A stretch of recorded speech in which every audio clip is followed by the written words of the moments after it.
What's up, guys? It's McNulty here. Welcome back to the channel. I hope you guys are all doing well. Things are popping off in Empires and Puzzles land. Honestly, we have literally opened up every single portal all at the same time. So I'm going to do my best to have a look at these heroes all at the same time. But man, oh man, why are you releasing so many heroes all at the same time? And on Sundays. I hate it when they do it on Sundays. Anyways, we do have a new super elemental in here. We've got Craum looking beastly.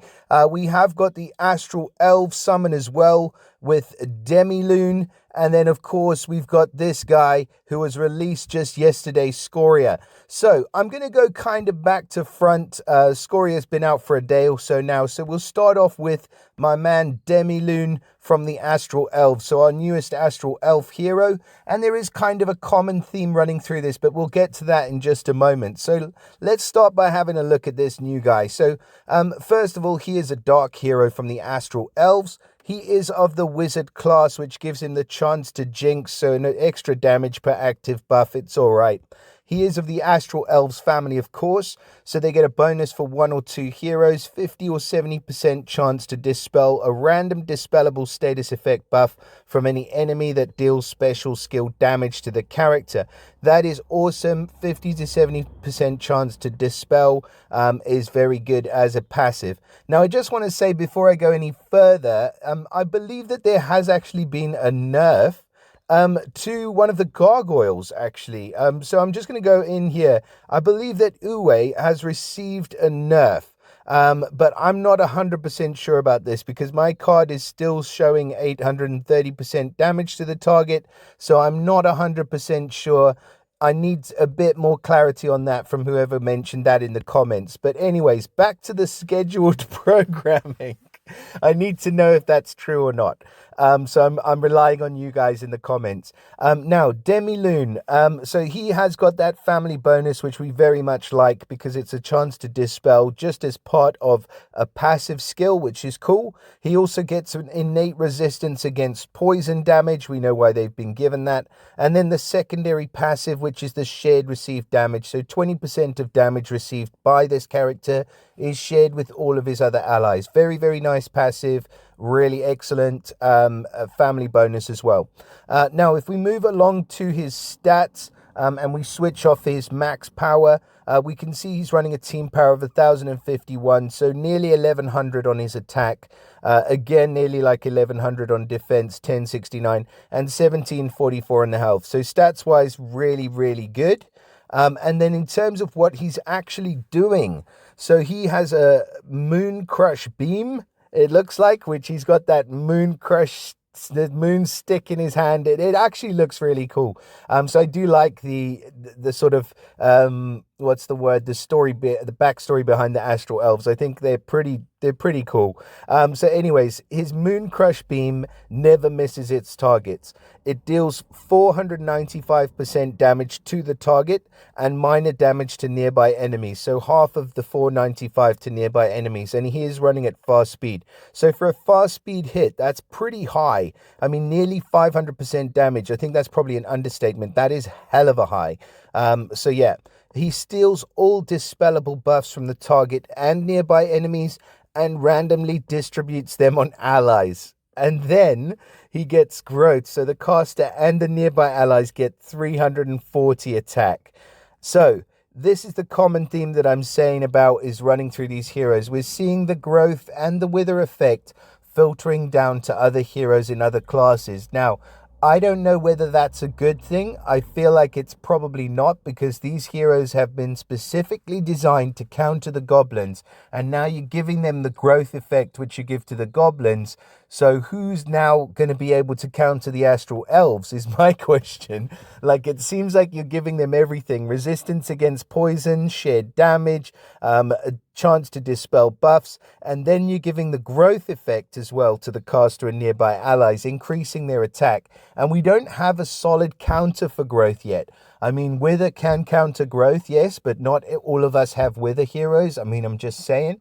But then we have a solid counter for the Wither in the Garrison Guard.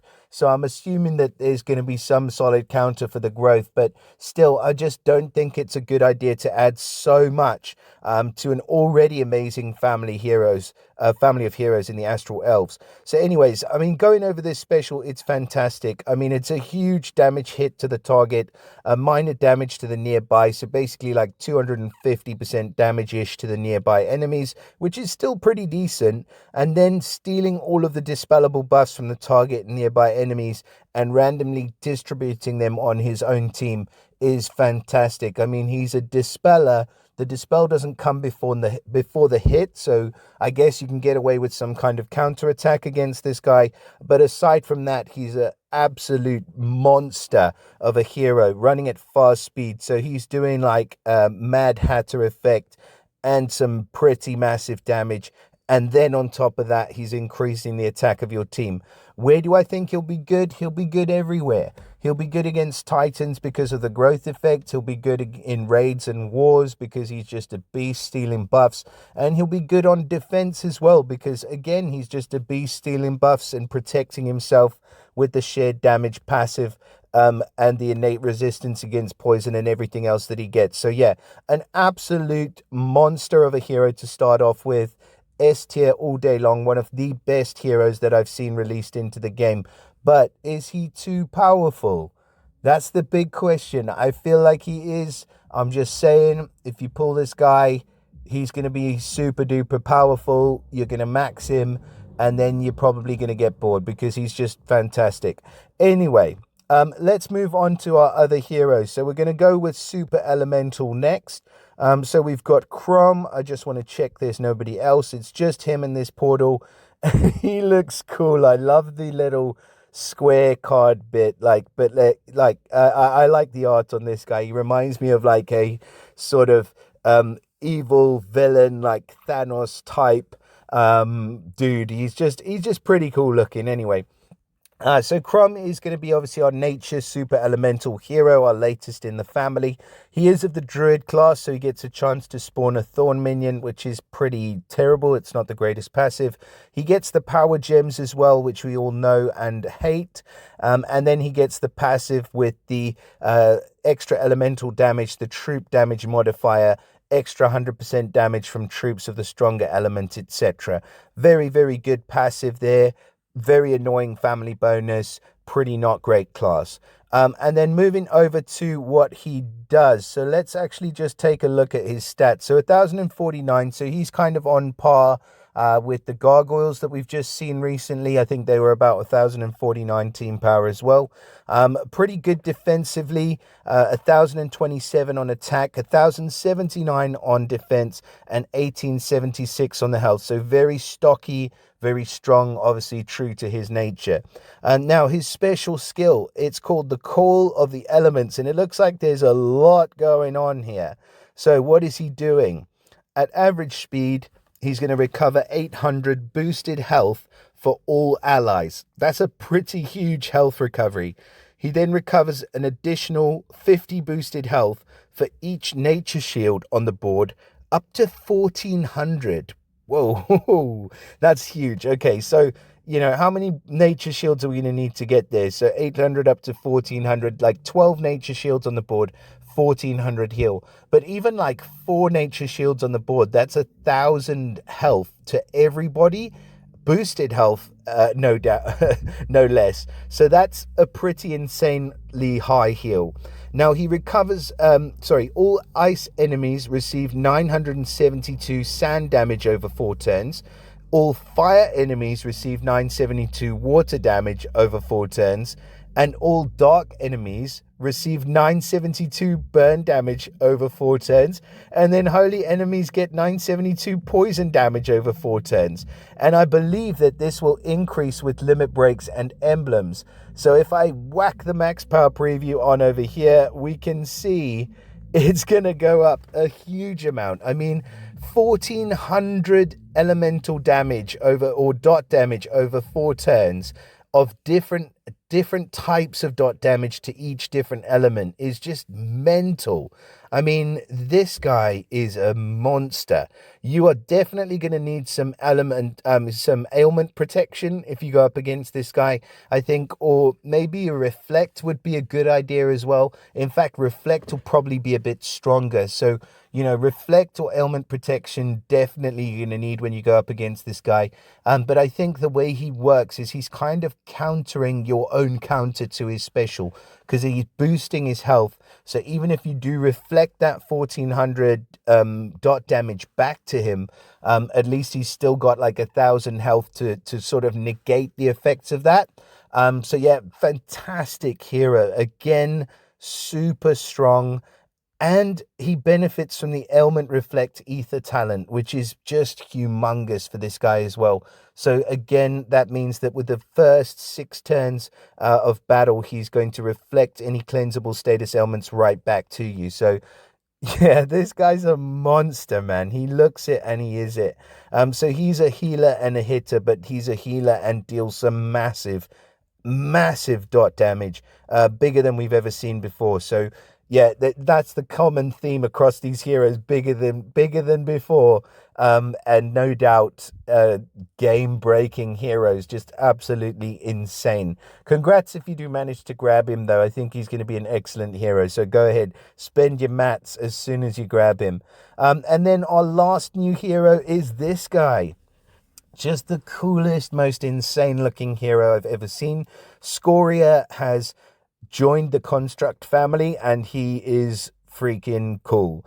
So anyways, he is a fire hero. He is of the fighter class, one of the best classes in the game, so he gets the revive.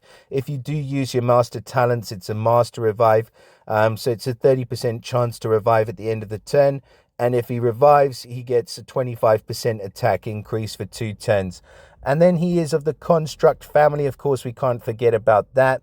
But he gets the corrosive core, which is one of the most devastating of all of the cores. I mean, we do see a lot of the destructive core, but I think the corrosive core is in some ways quite a bit better. But then again, there are quite a lot who will resist poison damage now, as we've just seen with the Astral Elves. So it's kind of a double-edged sword anyway. So all allies receive corrosive poison for 3 turns. With a fully charged corrosive core, corrosive poison deals 217 poison damage per turn, and it also lowers the target's mana generation by 13% each turn. So it's a fantastic effect. So he's doing some dot damage right away as well. Now, let's have a look at what he actually does. So his special skill is called Cauterizing Touch. Fantastic title for a special, and he looks incredible as well. If I haven't already mentioned that, he looks absolutely insane. So he deals 420% damage to the enemy with the highest remaining HP, and he deals 300% damage to all other enemies. I can't even say anything more. Like, that's just insane. 420 damage plus 300% damage to all other enemies. It's a huge hit.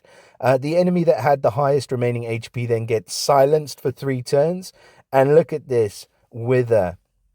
All enemies get negative 350 attack.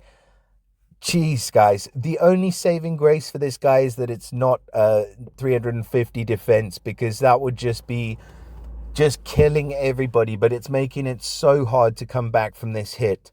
I mean, not only is he hitting for a huge amount, he's silencing the enemy that he hits with the hardest damage. He's dealing 300% damage to all other enemies, and he's reducing your attack by 350.